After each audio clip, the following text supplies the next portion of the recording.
আসো পরের খবরে। জম্মু কাশ্মীরের কিস্তোয়ারা থেকে মিলেছে আরো উদ্বেগজনক খবর। এখনো সেখানে কয়েকশো মানুষ নিখোঁজ রয়েছে।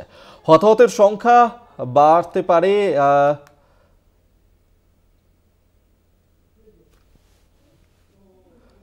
কিস্তোয়ার থেকে মিলছে আরো উদ্বেগজনক খবর। জম্মু কাশ্মীরের কিস্তোয়ার থেকে সেখানে কিন্তু উদ্বেগজনক খবর পাওয়া যাচ্ছে।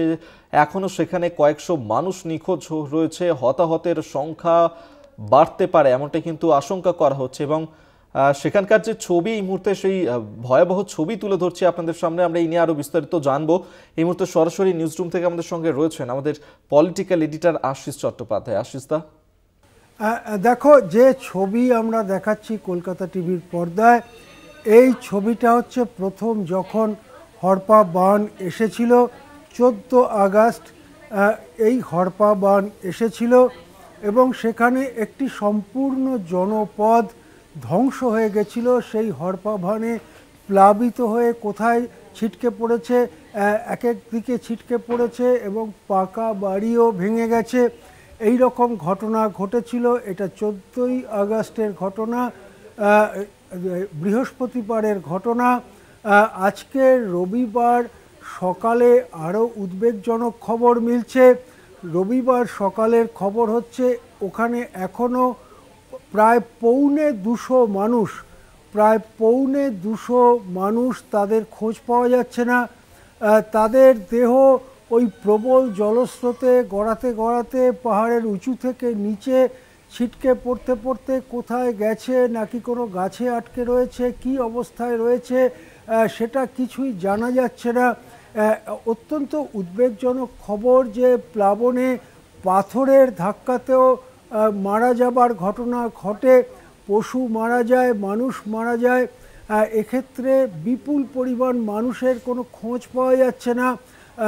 ন্যাশনাল ডিজাস্টার রেসপন্স ফোর্স থেকে শুরু করে ওই রাজ্যের পুলিশ এবং রাজ্যের যে ডিজাস্টার রেসপন্স ফোর্স সবাই মিলে চেষ্টা করছেন। দমকল বাহিনীর লোকেরাও, কর্মীরাও গেছেন সেখানে, চেষ্টা করছেন, কিন্তু বিপুল সংখ্যক মানুষ নিখোঁজ। এরা কোথায়? 3 দিন হয়ে যাওয়ার পরে তারা যদি চিকিৎসা না পায়, তারা যদি খাদ্য না পায়, তারা যদি কোনো পাথর খণ্ডে আটকেও গিয়ে থাকেন ভয়ঙ্কর আহত অবস্থায়, তাহলেও তাদের অনেকেরই জীবন চলে যাওয়ারই একটা আশঙ্কা দেখা দিচ্ছে।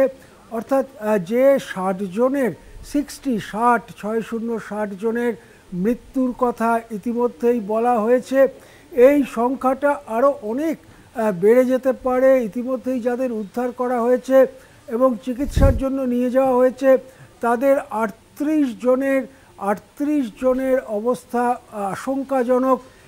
এই 38 জনের অবস্থা আশঙ্কাজনক। সুতরাং কিস্তোয়ারে যে ভয়াবহ ঘটনা ঘটেছে, সেই ঘটনায় মৃত্যুর সংখ্যা আরও বাড়বে, বেশ খানিকটা বাড়বে এবং প্রায় সম্পূর্ণ একটি জনপদ প্লাবিত হয়ে গিয়েছে। এই ঘটনা কিস্তোয়ারা থেকে এই উদ্বেগজনক খবর আজ রবিবার সকাল থেকে ভেসে আসছে। হ্যাঁ, ধন্যবাদ আপনাকে। এতক্ষণ সরাসরি আমরা কথা বলছিলাম নিউজ রুম থেকে। আমাদের সঙ্গে ছিলেন আমাদের পলিটিক্যাল এডিটর আশিস চট্টোপাধ্যায়।